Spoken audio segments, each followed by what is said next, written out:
किसान साथियों, इस धरती पर किसान ही मात्र एक ऐसा शख्स है जो किसी का गुलाम नहीं है और किसी के अधीन नहीं है।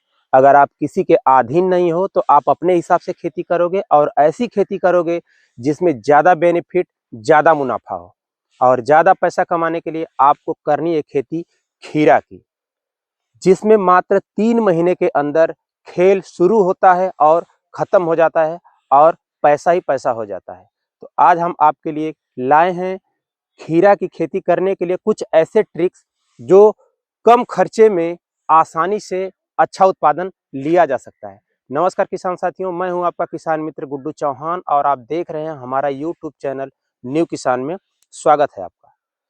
किसान साथियों, आज की जो डेट है वह है 8 जनवरी और टेम्परेचर आप देख रहे हैं इस समय दिन में लगभग 9 बज रहे हैं और टेम्परेचर लगभग 8 डिग्री सेल्सियस के आसपास है।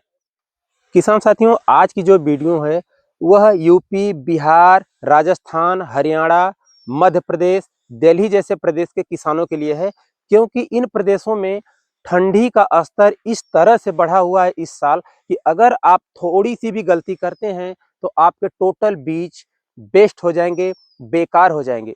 तो किसान साथियों, खीरा में जर्मिनेशन आने के लिए लगभग 25 से 28 डिग्री टेम्परेचर का होना काफ़ी ज़रूरी होता है। इसलिए आप डायरेक्ट अगर खेत में बुआई करते हैं खुले खेत में तो आपके बीजों में जर्मिनेशन काफ़ी कम मात्रा में या तो आप कहें ना के बराबर आ सकता है।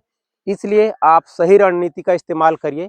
आप ट्रे में या फिर छोटे-छोटे पॉली बैग मिलते हैं ब्लैक कलर के, जिसमें नर्सरी वाले बड़े-बड़े पौधे तैयार करते हैं, छोटे पौधे तैयार करते हैं। आप उस तरह के छोटे पॉली बैग मार्केट से लाएँगे। मार्केट में अगर नहीं अवेलेबल है तो आप ऑनलाइन देखेंगे, ऑनलाइन आपको आसानी से मिल जाएँगे।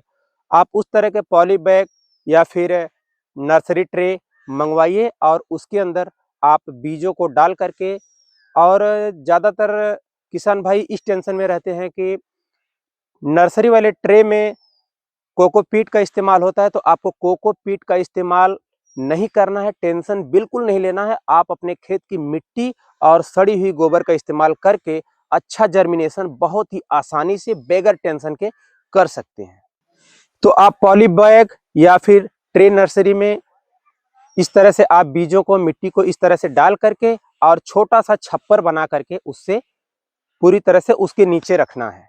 कुछ किसान भाई काफ़ी ज़्यादा जल्दीबाजी में रहते हैं। उनको ये लगता है कि अगर हम बहुत जल्दी कर देंगे तो हम ज़्यादा मुनाफा ले सकते हैं। लेकिन किसान साथियों, आप समझ सकते हो कि खीरा के जो डिमांड हैं वह ज़्यादातर मार्च से शुरू होते हैं। इसलिए आप जनवरी में अगर आप नर्सरी तैयार करते हैं आसानी से लास्ट जनवरी तक, तो भी आप पूरी तरह से सक्सेस की लिस्ट में रहते हैं, क्योंकि आपके पास टाइम है फरवरी और मार्च, और मात्र 40 से 45 दिन के अंदर आपके खीरा की फसल से आप उत्पादन लेना स्टार्ट कर सकते हो। इसलिए आप जल्दबाजी बिल्कुल न करें। मौसम काफ़ी, टेम्परेचर गिरा हुआ है और सही मौसम का इंतजार करना आपको जरूर चाहिए। किसान साथियों, हम बात करेंगे वैरायटी की, तो सेमिनीज कंपनी की मालिनी का इस्तेमाल आप कर सकते हैं। ईस्ट एंड वेस्ट कंपनी की नाजिया एफ1 हाइब्रिड का आप इस्तेमाल कर सकते हैं। VNR कंपनी के क्रिस का इस्तेमाल कर सकते हैं। पंजाब नवीन के नाम से आता है उसका इस्तेमाल आप कर सकते हैं। सेमिनीज कंपनी की पद्मिनी के नाम से आता है उसका इस्तेमाल आप कर सकते हैं। काफ़ी बेहतरीन क्वालिटी की वैरायटी होती है। और सेमिनीज कंपनी की 7298 CQ के नाम से आती है, काफ़ी शानदार वैरायटी होती है। इन वैरायटियों का इस्तेमाल करके आप अच्छा उत्पादन ले सकते हैं। काफ़ी टॉप कैटेगरी की वैरायटियाँ होती हैं। किसान साथियों, बीज के मात्रा की अगर हम बात करें तो अगर आप खेत में डायरेक्ट सीधी बुआई करते हो तो आपको 200 से 250 ग्राम प्रति एकड़ के हिसाब से बीज की आवश्यकता होती है। वहीं अगर आप नर्सरी पौध रोपाई के हिसाब से अगर आप इस्तेमाल करते हो, नर्सरी डालना चाहते हो, तो आपको 150 से 200 ग्राम प्रति एकड़ के हिसाब से बीज की आवश्यकता होती है। किसान साथियों, ये जो हमने बीज की मात्रा को बताया है, यह हाइब्रिड कंपनी की जो बीज होते हैं उनके लिए हमने जो मात्रा बताया है। वहीं अगर आप देसी का इस्तेमाल करते हो तो आप 450 से 500 ग्राम प्रति एकड़ के हिसाब से बीज का इस्तेमाल कर सकते हो। किसान साथियों, ज़्यादातर किसान भाई खाद शेड्यूल में इतना ज़्यादा खर्च कर देते हैं कि काफी ज्यादा पैसा उनका नुकसान हो जाता है। तो आपको सही ट्रिक, सही टेक्निक का इस्तेमाल करना है। कम खर्चे में ज्यादा उत्पादन, ज्यादा मुनाफा किस तरह से लेना है, आप इस ट्रिक को समझिए। आप अपने खेत में गोबर की सड़ी हुई खाद का इस्तेमाल जरूर करेंगे खीरा की फसल के लिए, क्योंकि गोबर की खाद जो होती है उससे आपके खेत की जो ताकत क्षमता है वह काफ़ी बनी रहती है और अपने पौधे काफ़ी हरे भरे रहते हैं। उनके अंदर फंगिसाइड वगैरह, थ्रिप्स के अटैक्स काफ़ी कम होते हैं। वहीं रासायनिक खादों के इस्तेमाल से अगर आप टोटल रासायनिक खादों का इस्तेमाल करते हैं तो आपके फसल में फंगिसाइड, थ्रिप्स वगैरह के अटैक्स काफ़ी ज़्यादा होते हैं। इसलिए अपने खेत में गोबर का इस्तेमाल आपको ज़रूर करना है। वहीं अगर आप पूरे खेत में गोबर डालते हैं, सड़ी हुई गोबर की खाद, तो आपको लगभग 7 से 8 ट्रॉली प्रति एकड़ के हिसाब से लगभग गोबर लग जाते हैं। लेकिन आपको इतना खर्च नहीं करना है। इतना गोबर हर बार हर फसल में गोबर का इस्तेमाल करना होता है, तो इतना गोबर पॉसिबल नहीं होता है। इसलिए गोबर की खाद आपको नाली टू नाली डालना है। अगर हम बात करें बुआई की, तो रासायनिक उर्वरक किसान भाई पूरे खेत में छिटक करके जुताई करवा देते हैं, उसका कोई रिस्पांस सही मायने में मिल नहीं पाता है। क्योंकि खीरा की जो फसल है वह नाली टू नाली बुआई होती है और बीच में जो खेत खाली रह जाते हैं उनका कोई मतलब नहीं मिल पाता है, उनका कोई लाभ नहीं मिल पाता है। इसलिए उस तरह से बेस्ट नहीं करना है। आपको खीरा की बुआई के लिए नाली बना लेना है। चाहे आप पौधे ट्रांसप्लांट कर रहे हो, चाहे बीज की बुआई कर रहे हो। अगर आप पौधे ट्रांसप्लांट करते हो तो 2 फीट की दूरी पे आपको पौधे लगाने हैं और नाली से नाली की जो दूरी है उसको आप 5 से 6 फीट रख सकते हो।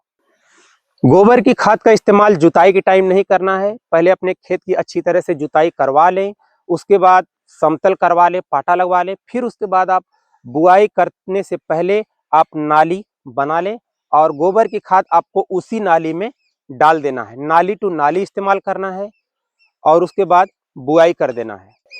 किसान साथियों, अगर इस विधि से आप अपने खेत में गोबर का इस्तेमाल करते हैं तो आपको काफ़ी कम मात्रा में गोबर लगेंगे और काफ़ी आसान हो जाएगा आपको, और हर फसल में आप गोबर डाल सकते हो। वैसे 8 ट्राली 10 ट्राली प्रति एकड़ के हिसाब से जब गोबर की क्वांटिटी लगती है तो किसान भाई सीधे सीधे कहते हैं कि नहीं यार इतना हो ही नहीं पाता है, तो डायरेक्ट रासायनिक का इस्तेमाल करो, जिससे कि 2-3 फसल के बाद फसलें कमजोर होने लग जाती हैं। इसलिए आप इस ट्रिक से खेती करेंगे, इस तरीके से गोबर डालेंगे तो आपको आसान भी लगेगा और आपकी फसल शानदार बनी रहेगी।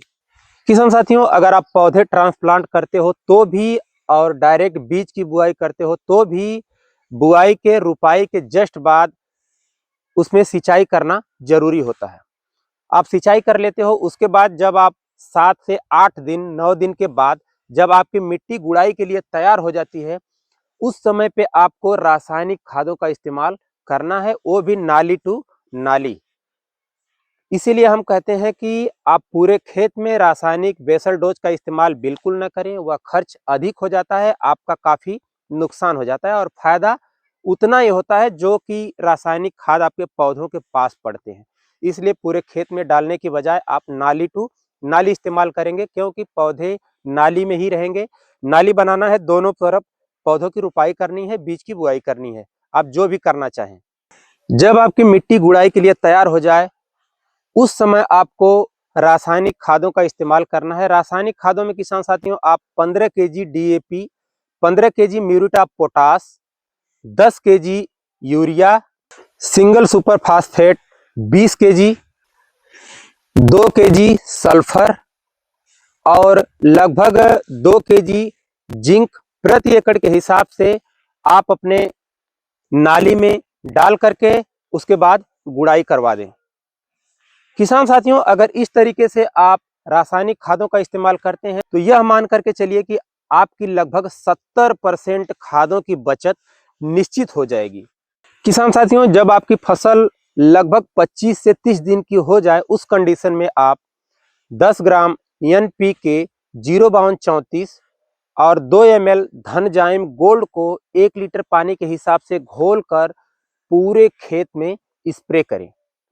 किसान साथियों, इस स्प्रे के लगभग 10 दिन बाद आप देखेंगे कि आपकी फसल में फूल और फल दिखने लगेंगे। उसके बाद आपको सिंचाई पे सिर्फ केयर करना होगा और सिंचाई को आप विशेष मेंटेन करेंगे कि खेत की नमी जाने ना पाए, नमी बरकरार बनी रहे। क्योंकि अगर नमी कम होगी तो आपके फसल में फूल की मात्रा कम होगी। फूल की मात्रा कम होने का मतलब ये हो जाता है कि आपके फसल में पैदावार काफी कम हो जाएगी।